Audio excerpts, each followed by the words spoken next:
Assalamualaikum, salam sejahtera dan salam perpaduan bersama saya Mazrona Kelinggalan dalam Berita Pagi Sabah edisi Jumaat 23 Disember 2022.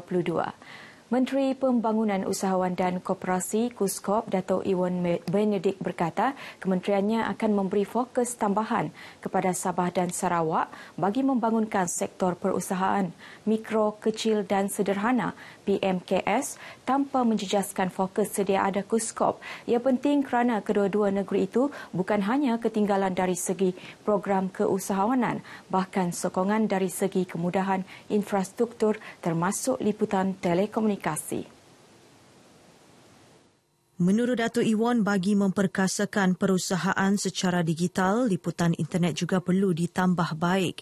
Ini kerana masih terdapat daerah berhampiran dengan bandaraya yang masih mempunyai masalah liputan internet tidak hanya di kawasan desa dan luar bandar.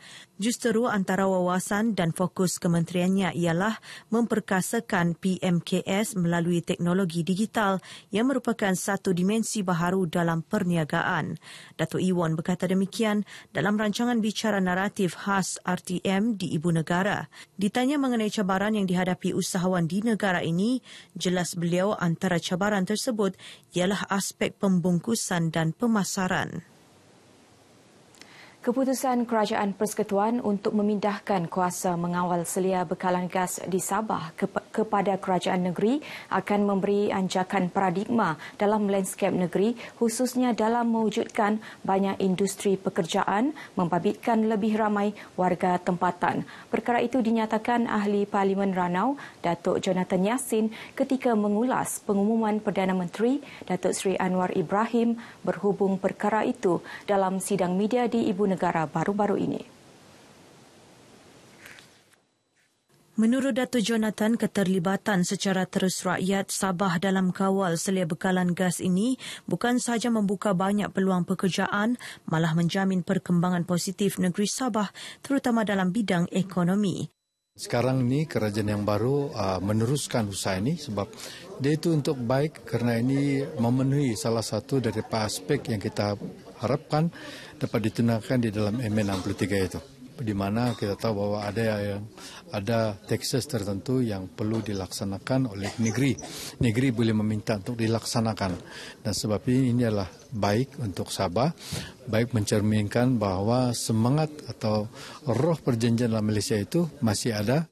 Beliau ditemui RTM di Kundasang Ranau. Pengumuman Datuk Seri Anwar baru-baru ini telah menyaksikan pelaksanaan lebih awal buat Kerajaan Sarawak dan kini diikuti Kerajaan Sabah. Perkara tersebut diputuskan sebagai sebahagian daripada usaha kerajaan untuk memartabatkan Perjanjian Malaysia 1963 MA63. Datuk Seri Anwar turut memaklumkan selepas pelaksanaan pemindahan kuasa kawal selia tersebut, Sabah boleh meneruskan sebarang rundingan mengenai bekalan gas di peringkat negeri tanpa perlu menunggu persekutuan.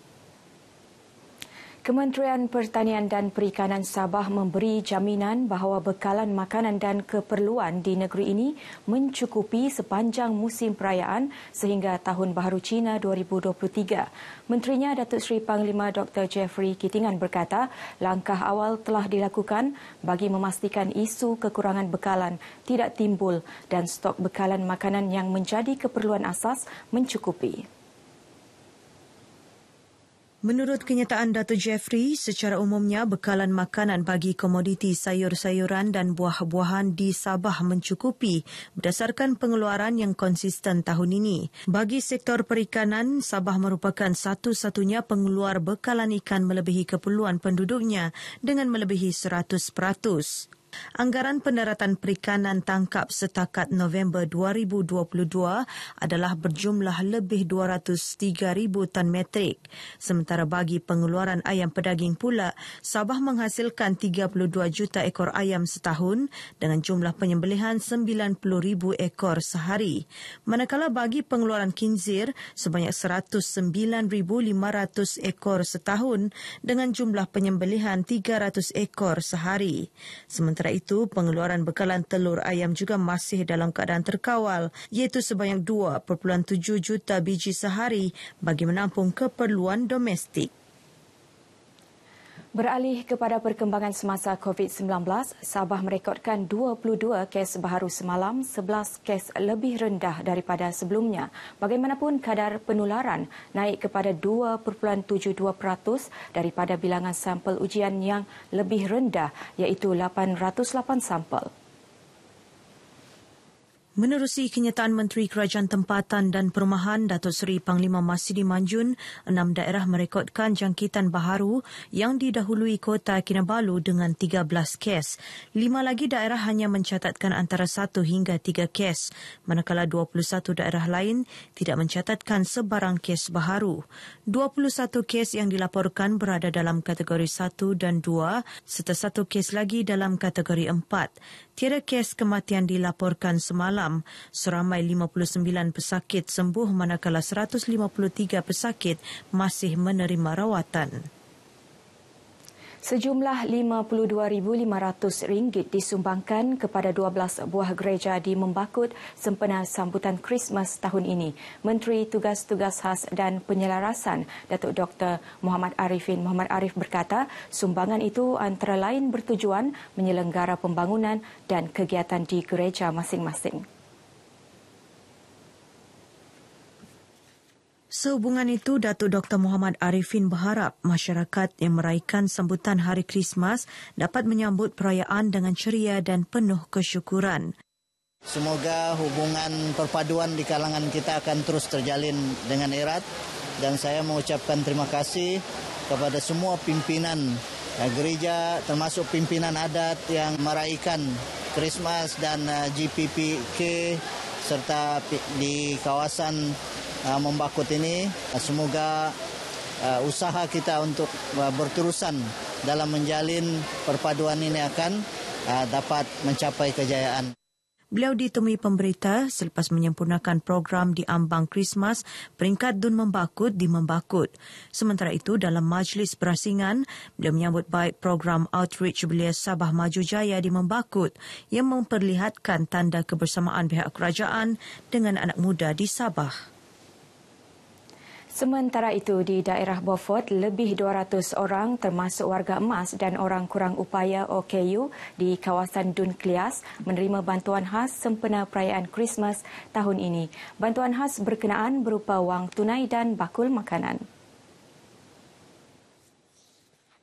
Pembantu Menteri Kerajaan Tempatan dan Perumahan Datuk Isnin Aliasni berkata 15 buah gereja turut menerima bantuan sama bagi meringankan beban dan untuk kegunaan gereja masing-masing. Tiap tahun kita buat untuk kita meraihkan bersama, untuk kita merasakan kegembiraan bersama kepada semua masyarakat yang meraihkan Christmas di daerah Beaufort, khususnya di Klias ini, yang mana ramai lebih kurang 5 atau 5,000 ke atas lebih yang meraihkan. Beliau ditemui RTM selepas menyempurnakan majlis santai bersama warga emas dan OKU sempena Hari Natal 2022 di Beaufort. Dalam pada itu, Datuk Isnin turut menasihatkan orang ramai agar sentiasa mengutamakan aspek keselamatan sepanjang merayakan sambutan berkenaan. Kementerian Perdagangan Dalam Negeri dan Kos Sara Hidup KPDN Cawangan Sandakan berjaya mematahkan cubaan menyeleweng 6,660 liter minyak diesel bersubsidi dalam 2 serbuan berasingan op samar di sebuah stesen minyak di Pekan Beluran Rabu lalu. Dalam serbuan pukul 3 petang itu, turut ditahan seorang lelaki tempatan berumur lingkungan 50-an yang sedang mengisi minyak diesel dari pam minyak ke dalam tong berwarna biru yang diletak di atas lori. Pemeriksaan lanjut ke atas individu mendapati tiada sebarang kebenaran bertulis atau dokumen untuk melakukan aktiviti tersebut. Turut dikesan sebuah lori berhampiran yang telah selesai mengisi minyak tanpa penjaga yang dipercayai telah melarikan diri.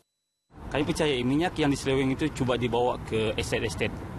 Macam kita tahu sekarang, harga minyak industri ini lebih kurang RM4.60.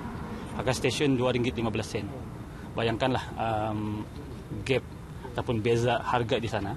Jadi kita percayai aktiviti seperti ini berleluasa Dan harapan kita dengan ada tindakan kes macam ni dapat mengurangkan ataupun memberikan peringatan kepada orang-orang yang tidak bertanggungjawab di luar sana. Azdi menyatakan demikian dalam sidang media di Store Exhibit KPDN Sandakan di Sandakan. Nilai rampasan minyak diesel bersubsidi termasuk 2 lori dan 34 tong biru dianggar berjumlah RM110,019. Kes disiasat di bawah Seksyen 20-1 Akta Kawalan Bekalan 1961. Setakat ini, KPDN Cawangan Sandakan merekodkan 154 kes melibatkan pelbagai akta, antaranya Akta Kawal 11 serta Akta Timbang dan Sukat 1972. Turut dirampas kira-kira 50 tan minyak masak bersubsidi.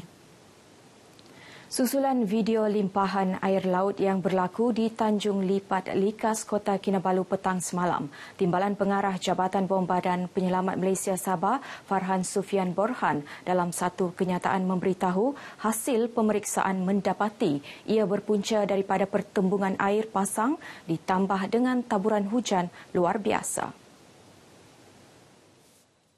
Sementara itu, ketika dihubungi RTM, Timbalan Ketua Polis Daerah Kota Kinabalu, Superintenden Hajah Kalsom Idris mengesahkan kejadian tersebut dan menasihatkan orang ramai untuk elakkan berada di kawasan berdekatan limpahan air laut. Menurutnya, pihak polis telah mengambil langkah melencongkan laluan pengguna jalan raya dari Bulatan Bunga Raya ke laluan Bukit Signal Kota Kinabalu.